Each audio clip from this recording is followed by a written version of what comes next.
రూపాలి చాకంకర్ ప్రస్తుతం ఈ పేరు సోషల్ మీడియాలో వైరల్ గా మారింది. మహారాష్ట్ర రాజకీయాలను కుదిపేస్తున్న కీచక బాబా అశోక్ ఖరాట్ వ్యవహారంలో మహిళా కమిషన్ చైర్పర్సన్ రూపాలి పేరు సైతం బయటకు వచ్చింది. 58 మంది మహిళలను బ్లాక్మెయిల్ చేసి వీడియోస్ తీసిన నకిలీ బాబాకు రూపాలికి ఉన్న ఆ సంబంధం ఏంటి? ఈ వ్యవహారంలో ఆమె పాత్ర ఏంటి? మహిళలను ట్రాప్ చేయడంలో ఈ నకిలీ బాబాకు రూపాలి ఏమైనా సహాయం అందించారా? ఆమె పదవికి ఎందుకు రాజీనామా చేయాల్సి వచ్చింది? Let's watch the story.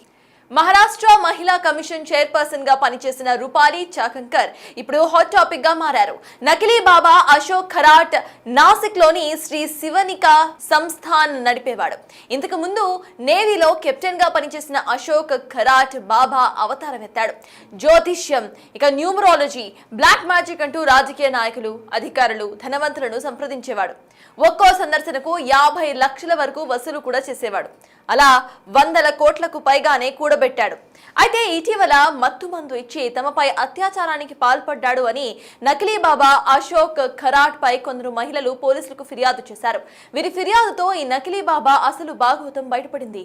వీరినే కాకుండా మరో 58 మంది మహిళలను లైంగికంగా వేధించినట్లు వారి వీడియోస్ తో బ్లాక్మెయిల్ చేశాడని సైతం తెలుస్తోంది. నకిలీ బాబా అశోక్ స్థాపించిన శ్రీ శివనికా సంస్థాన్లో రూపాలి చాకంకర్ ట్రస్టీగా ఉన్నారు. ఈ ట్రస్ట్ లో రూపాలి కీలక పాత్ర పోషించారు. గతంలో రూపాలి నకిలీ బాబాకి ఎంతో సేవ చేశారని సైతం తెలుస్తోంది. అశోక్ ఖరాట్ పాదాలు కడుగుతూ ఆయనకు గొడుగు పట్టి నిలబడి ఉన్న ఫోటోస్ ఇప్పుడు వైరల్ గా మారాయి. ఆయనను ప్రశంసిస్తూ మాట్లాడిన వీడియోస్ సైతం బయటకు వచ్చాయి. అయితే నకిలీ బాబా వ్యవహారం బయటపడడం, ట్రస్టీలో రూపాలి కూడా ఉండటంతో రాజకీయంగా సైతం పెను దుమారం రేపింది.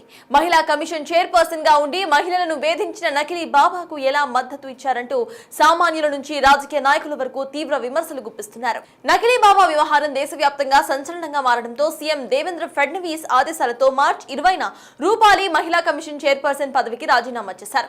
మహారాష్ట్రలో ఎన్సీపీలో కీలక నేతగా ఎదిగారు రూపాలి. రెండోసారి ఆమె మహిళా కమిషన్ చైర్పర్సన్ గా పనిచేశారు. ఈ వ్యవహారంలో తనకు ఆధ్యాత్మిక సంబంధం మాత్రమే ఉందని, ఆర్థిక వ్యవహారాలు మరే సంబంధాలు లేవని రూపాలి స్పష్టం చేశారు. ఇక రాజీనామా అనంతరం కూడా రూపాలి ఎన్సీపీలోనే కొనసాగుతున్నారు.